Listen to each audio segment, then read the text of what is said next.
அனைவருக்கும் வணக்கம். இன்றைக்கி பதில் எது பற்றி பார்க்க போகிறோன்னா, யாரெல்லாம் மல்லிகைப்பூ சாகுபடி பண்ணுறீங்களோ இந்த சீசனில் வந்து மல்லிகைப்பூ வந்து ஸ்டார்ட் ஆகிடுச்சு.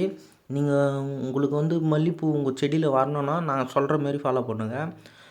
நீங்கள் இந்த டைமில் வந்து லைட்டாக வந்து செடி வந்து மாடு விட்டு இல்லை நீங்களே கட் பண்ணுறதுனால கட் பண்ணிவிடுங்க. ரொம்ப கட் பண்ணிடாதீங்க. ஏன்னா செடி வந்து பெருசாக இருந்தால் நம்மளுக்கு வந்து ஹீல்டு வரும். அதனால் வந்து லைட்டாக கோஸ்ட்டு செடி வந்து நல்லா வெயிலில் வந்து காய விடுங்க. ஏன்னா வந்து செடி வந்து மல்லிகைப்பூ வரைக்கும் செடி வந்து நல்லா காஞ்சால் தான் நம்மளுக்கு வந்து ஹீல்டும் சைஸும் எல்லாம் நல்லாவே வரும் பூ. அதனால் வந்து ஒரு 3 வாரம் நல்லா ஏர் ஓட்டிட்டு நல்லா காய விடுங்க. அப்புறம் 3 வாரம் கழிச்சிட்டு நீங்கள் தண்ணி கட்டுங்க. தண்ணி கட்டிட்டு பிறகு தண்ணி வந்து தேங்க விடுங்க.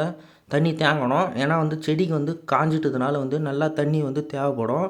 அதனால் வந்து தேங்காய் கட்டிட்டு நம்மளுக்கு வந்து ஃபஸ்ட்டே வந்து அடி உரம் கொடுத்துடணும். அடி உரம் என்ன கொடுக்குறோன்னா 20 காம்ப்ளெக்ஸு, அது கூட வந்து யூரியா வந்து ஒரு 5 கிலோ இல்லை 6 கிலோ வந்து நீங்கள் எவ்வளோ செடி வச்சுருக்கீங்களோ அவ்வளோ கொஞ்சம் கம்மியாகவே எடுத்துங்க. பரவாயில்ல, துளுப்பு வர்றதுக்கு தான் யூரியா, வேறு எதுக்கும் கிடையாது. நம்மளுக்கு வந்து துளுப்பு வந்தோடனே நம்மளுக்கு வந்து ஃபஸ்ட்டு வந்து பூச்சி கண்ட்ரோல் வந்து மருந்து அடிச்சிடுங்க. துளுப்பு மருந்து வாங்கி கேட்டு அடிங்க. அதுக்கப்புறம் வந்து பூச்சி கண்ட்ரோலுக்கும் தனியாக வாங்கி அடிக்கணும் மல்லிகை. மருந்து எவ்வளோக்கு எவ்வளோ நம்ம யூஸ் பண்ணுறோமோ அளவுக்கு அளவு தான் நம்ம வந்து மல்லிகைப்பூவில் வந்து ஹீல்டு எடுக்க முடியும்.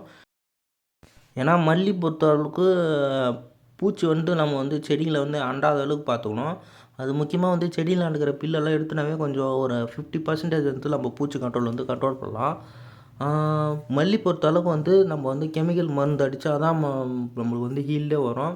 பூ வந்து கொஞ்சம் ஒரு மந்த் தவிச்சினாலும் வந்து நம்மளுக்கு வந்து பூச்சி அட்டாக் ஆகிடுச்சுன்னா அந்த ஹீல்டு நம்ம அந்த என்ன தான் நம்மளுக்கு அரும்பு கட்டியிருந்தாலும் அந்த ஹீல்டு மொத்தமே வேஸ்ட்டாக போயிடும். அதனால் வந்து கரெக்டாக மருந்து அடிங்க. வாரத்தில் ஒரு 2 மருந்து கம்பல்சரி அடிங்க.